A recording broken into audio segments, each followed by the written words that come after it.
The story began in February, year 2000. For my part in this allegory, I'm not going to make the same mistakes my father made. Howard vanished from my mother's life before I was even in it, so when he sent me a letter a few days after Mum's funeral, it was the first I'd ever heard from him. Pity he was dead. Writing from beyond the grave must be a genetic habit in my bloodline. His letter contained a key, instructions, pleas for forgiveness. I figured the dead don't have much use for absolution, so I turned to his prophetic passing, which he inexplicably expected to come any day. Clearly averse to explanations, my father preferred to leave directions to a bank on Mayfair I'd never even heard of. In that bank was a safety deposit box in his name, and myself as executor. Of course, I went, as he knew I would. I discovered that despite the evidence, he'd been legally declared dead almost 30 years ago, and so the old book and collection of notes I found had, in the eyes of the law, been mine all this time. My father's instructions were to burn the documents, raise no further questions. But that was his error. No man's immune to the shameful trappings of curiosity, and my humanity got the better of me. The university I taught at was world renowned for two things: physics and linguistics. I represented the first, and the man who stood for the second was stumped by my recent acquisition. The book was indecipherable. The notes, however, showed a location somewhere in uninhabited northern Greenland. It took me almost a year to book the last flight I'd ever take. As I watched civilization disappear along with Heathrow, I realised my father had disappeared 3 decades ago, almost to the day, and I considered in turn what it was that I was leaving behind. We landed on a strip of ice a few feet wide, and within minutes I was pulling away on a chartered boat, beginning the 12-hour journey that would lead me into my past. Damn.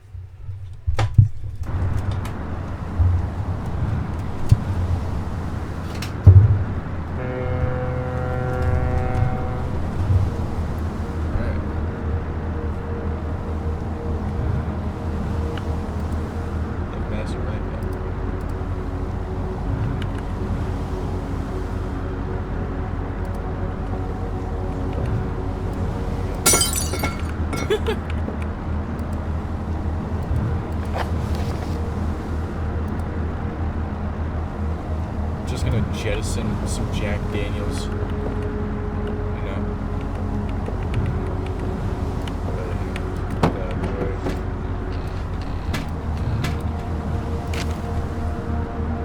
Dearest Eric, just a quick note before you set sail and leave me once again.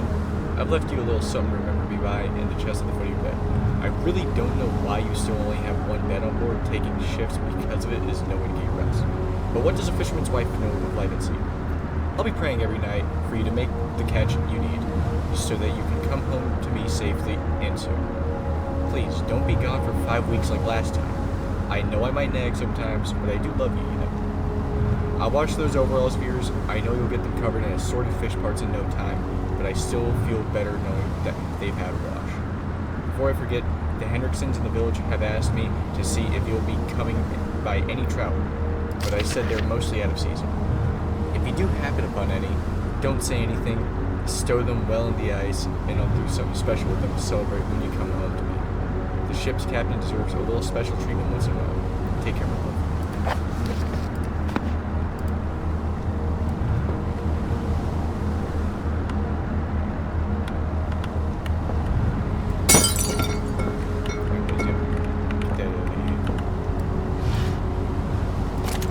Flashlight.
ass traffic road, but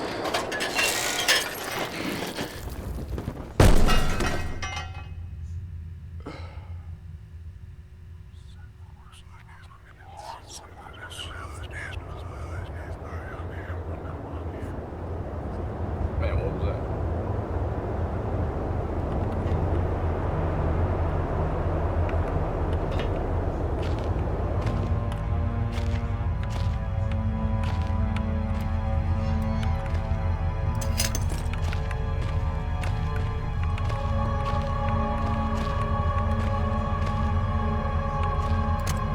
Bro, this game is pretty epic.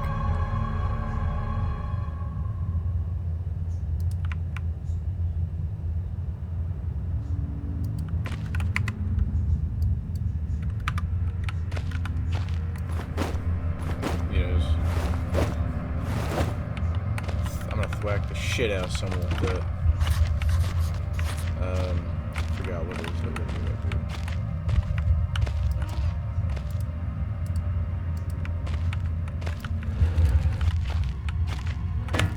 Yep. Whip it up.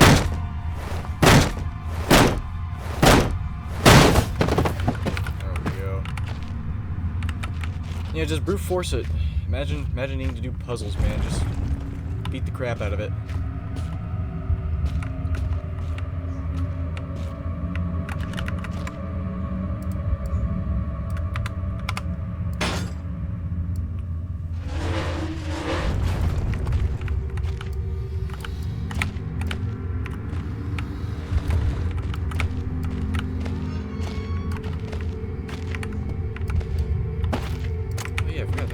Flares everywhere. I don't know what the flares are for, though. That's the thing. Like, they gotta have a use, you know?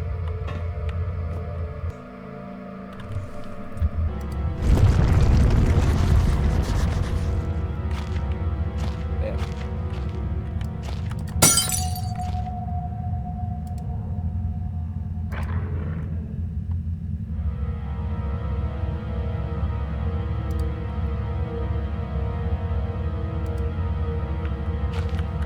You know, it's funny you say that, but,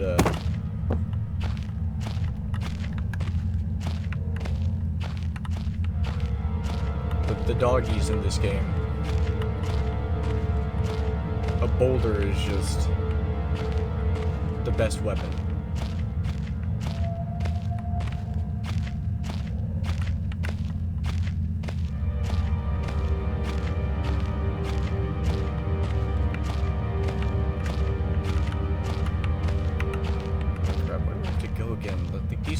These tunnels are a friggin' maze.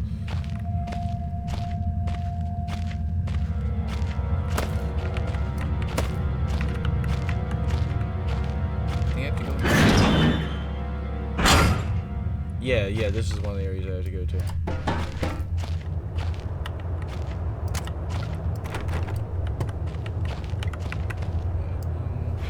So what is in here?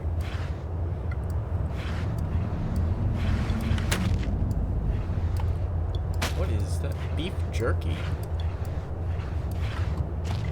What the hell am I gonna need beef jerky for? Freaking chair, get out the way.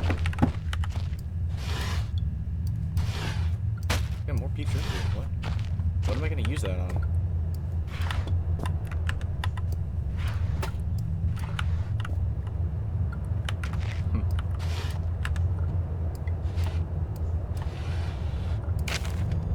Copenhagen Post, Monday 17th, August 1930.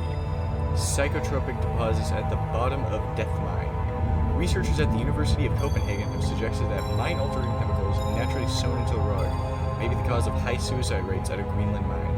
The university, which has recently been conducting studies into isolated communities, first became interested in the workers of the northwestern lead mine last year. They discovered that even taking into account Greenland's naturally higher suicide rate, local figures for the last 100 years were abnormally high, at 46 deaths per 100,000 populace compared to the national average of 29. On further investigation, experts diagnosed in many of the miners symptoms in common with the earlier stages of paranoid schizophrenia. This has prompted researchers to hypothesize that natural deposits of lysergic acid, a pH 4 formula, has recently discovered to have hallucinogenic properties, may be present in the rocks. Few locals were conducive to interview, but those who agreed to speak had their own explanation. Inuit spirits known as the Turngate live in the mountains. The university is waiting results of chemical testing. Studies continue. Huh.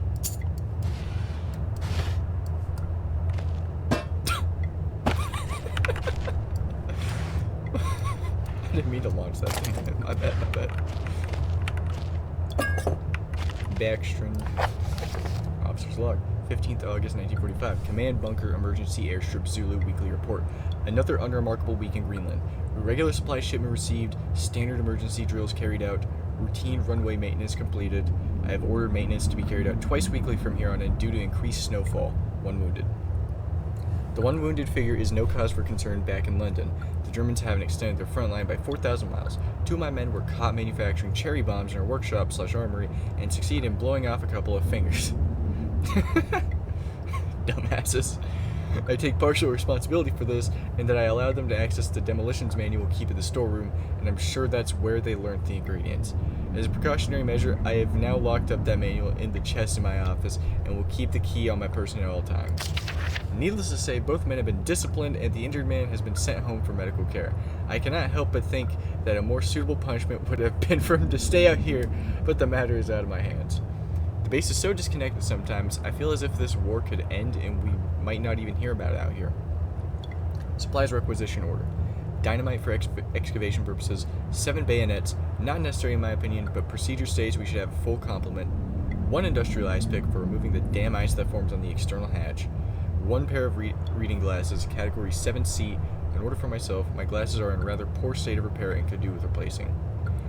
Reconditioning of the mine continues to progress. The structure is being fortified from potential bomb damage, and excavation of previously caved-in areas is going. One point of curiosity is some kind of archaeological find, an artifact buried in the earth and discovered by one of the work teams. Later this evening, after martial duty, I shall take a closer look at the artifact. It appears to be man-made and may have working parts inside. I shall remove what looks like the front cover and see if I can't discover the source of the light which constantly emanates from it. Chief NCO M. Major. Huh. So this is a World War II bunker. Kinda nifty. A man, an old man clutching something unseen. He is strange and yet he is no stranger. Never seen before, still I know this man before Reese Howard. I call him father.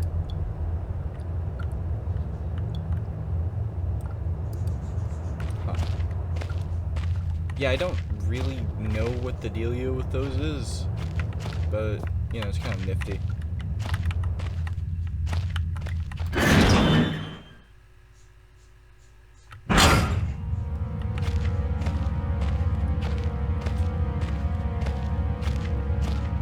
I know there's a doggy around here somewhere.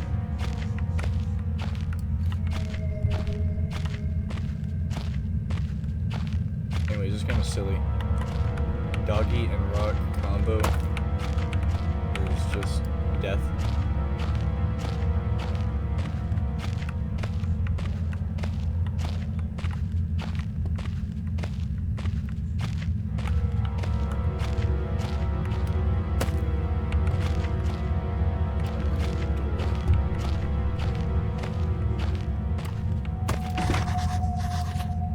Okay, that thing's locked.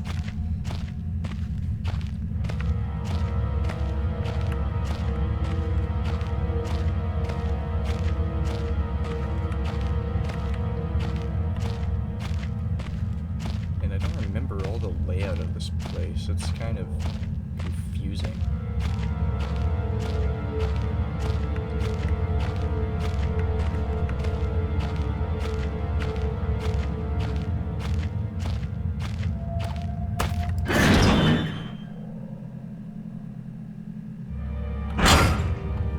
Okay, this room. Oh god, I hate that.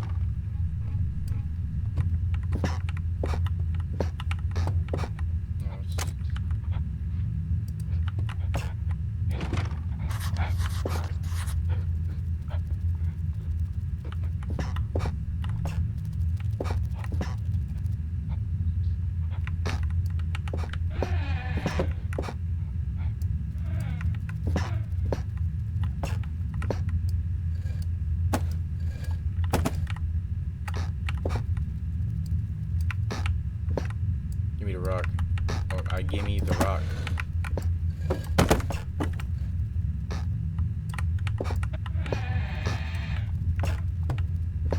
Oh.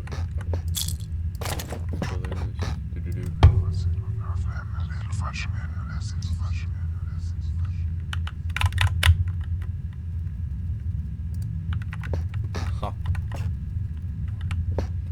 That's odd, yeah. Where do I open this? Is this? Nope, nope, you say open. You say open, you'll last.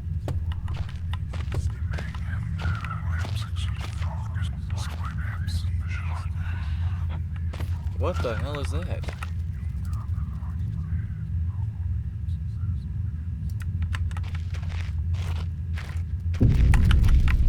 Oh no. Oh, get the fuck out of here.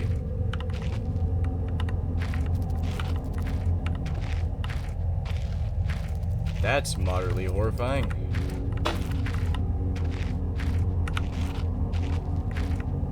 I need this.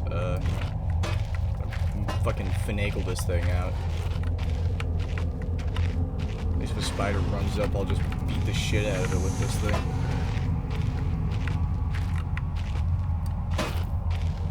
Oh, that's, mummified ass dog.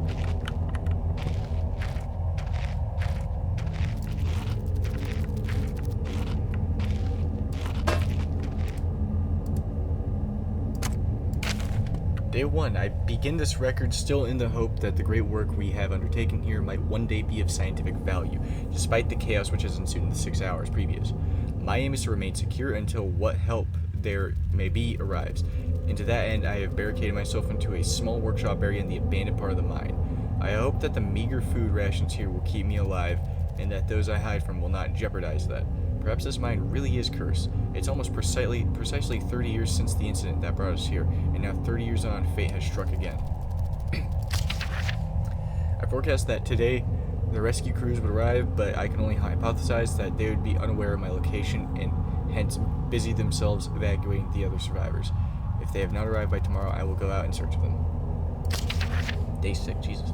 My first mistake was to make assumptions on the matter of rescue. My second mistake was to make assumptions on the safety of this mine. My third mistake was to act on both those assumptions in going outside of my safe haven. My best estimate is that I left the workshop where I was secured about 2 days ago in search of aid, and I have found only danger. I approached the old living quarters, but curiously could find no sign of life whatsoever.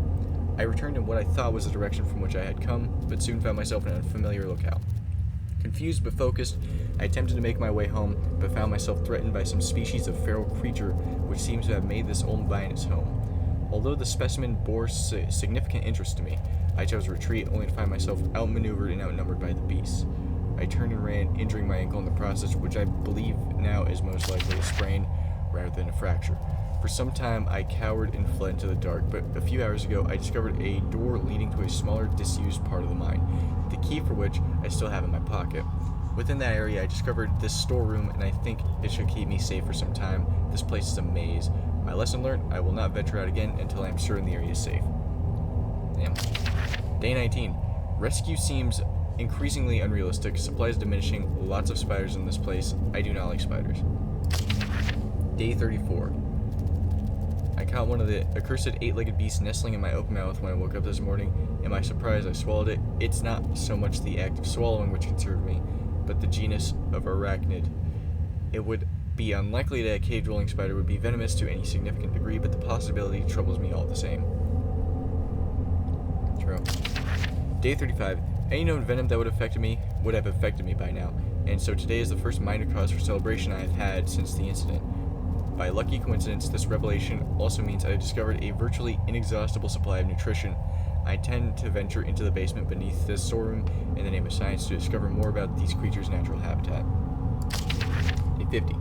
For 4 days now, I've been surviving solely off the quite considerable sustenance provided by the spiders. For some time, I was struggling to gather enough of the crunchy little morsels. However, Lady Luck smiled on me once more when the batteries on my torch died and I made a second life-saving finding. The creature's natural habitat is the dark. With my light now diminished, I need only lie still for a few minutes, and I will attract enough of the beasts for a rather hearty meal. Jesus, dude's surviving off spiders. Kind of gross, but like...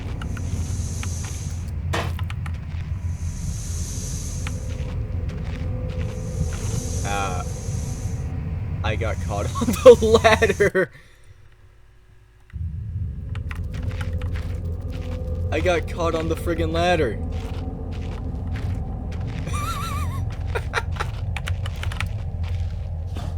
Oh, that's rough.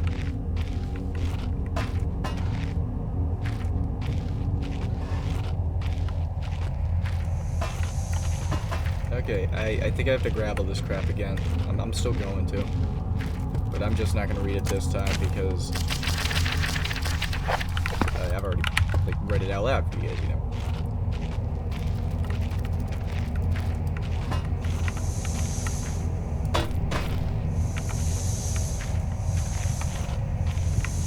I got caught on the ladder again. You know what? Next time, I'm not going to bring the ladder with me. I'll bring it after.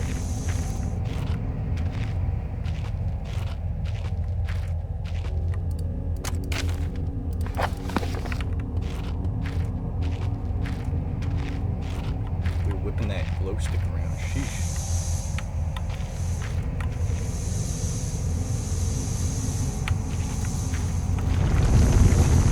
What the hell is this?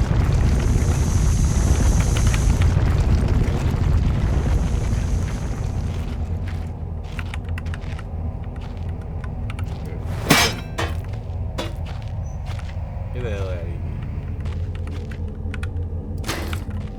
Fluid lighter gas. Okay.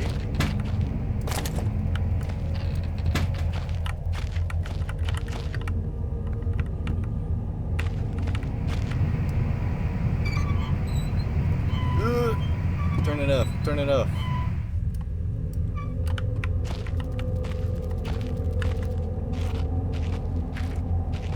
There we go. No steam.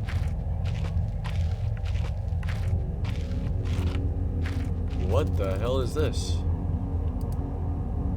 Eggshells. Oh, grand. Day 71. My earlier assumptions on the benign nature of my cellmates may have been made in error. After a careful autopsy, I am concerned that there may be a small volume of natural chemicals stored in the stomach which, if ingested regularly over a period of time, may become psychotropic or even lethal. My only real chance is to break out of here and raid any stashes of supplies I can find. However, the evidence against such a move is insurmountable. 1. I have no source of light. 2. I swore to myself I wouldn't leave until I heard human voices outside. 3. The spiders are so tasty. Oh, he's fucking insane. Day 100. From the marks I've been making on the walls and my scribbled diary entries, which in the dark may amount to an illegible scroll, today is the 100th day of my new life. Over the past month, my edible friends have become more and more aggressive and have swelled in number and size. Whether or not this is a result of my plundering their ecosystem, I am unsure. However, at this rate of growth, they will soon be too large to crawl through the gaps in the walls. For all I know, I could only be seeing the tip of the iceberg. If all fails and I am never recovered, I hope at least that my study of, and indeed involvement with, these fascinating creatures will one day be regarded as an important point in natural history. The greatest names in modern science got there more through fluke than talent, and it appears that this rule has extended itself to my discovery of this delicious new species. I only pray that the second rule deems my breakthrough too insignificant, for all great discoveries tend to consume their inventory. Sheesh.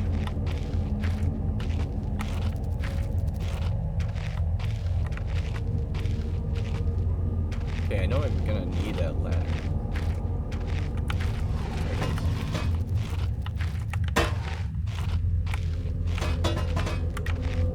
Getting stuck on like everything.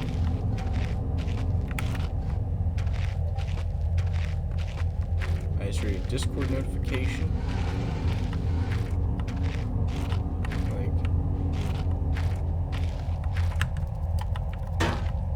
I just squatted the whole time.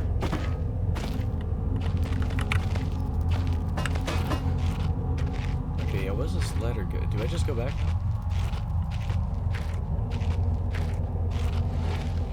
I think I just go back.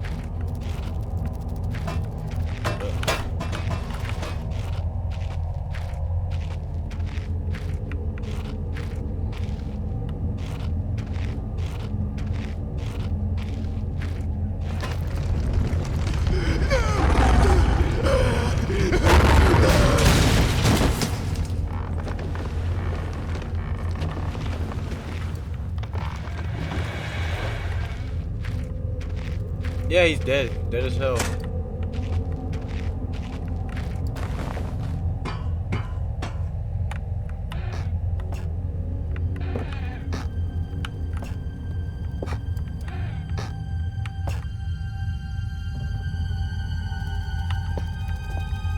Huh. Okay.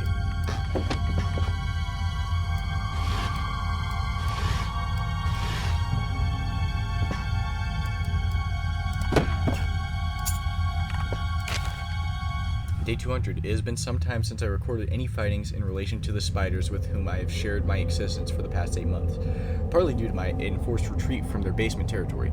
Not too long ago, their behavior became overtly aggressive, and so I have attempted to barricade the main entrance to their lair and secured myself within one of the smaller rooms above it, the only one with an operational door lock. The other reason is that I have been recovering from a minor operation which I was forced to conduct myself without the aid of anesthetic. Even if I did have anesthetic or surgical tools, I couldn't afford to be less than diligent in my work, so anesthetic was out. Surgical tools are all well and good, but although it may be becoming old and rusty, I still trust my penknife to do the job just as well. The procedure itself was elementary enough, a simple amputation of a non-vital organ. I began to notice a thick glue-like substance forming on my tongue and was forced to accept that I had become infected through constant toxin ingestion. Fucking gross. Ew. Bro just removed his tongue. Day 300, another century of days comes and goes. It seems like so long since I escaped here. At some stage, since my last entry, I attempted to return from whence I came. That from which I originally was fleeing seems a fate far worse than the one I now face. However, in the time since I arrived from the larger mine system, a cave-in has occurred, blocking any further progress. I was forced to return and accept whatever end life has in store for me. I still hear my aggressive little friend scratching on the door to my skull. So, Christ. Spider haters. Jesus. What the that's the fucking spiders? Jesus. It's a big ass spider. That's his fucking tongue.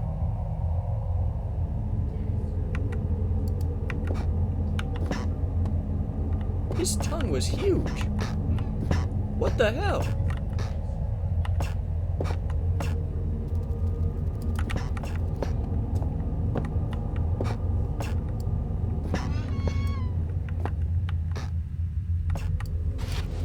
Oh, that's just grand, isn't it?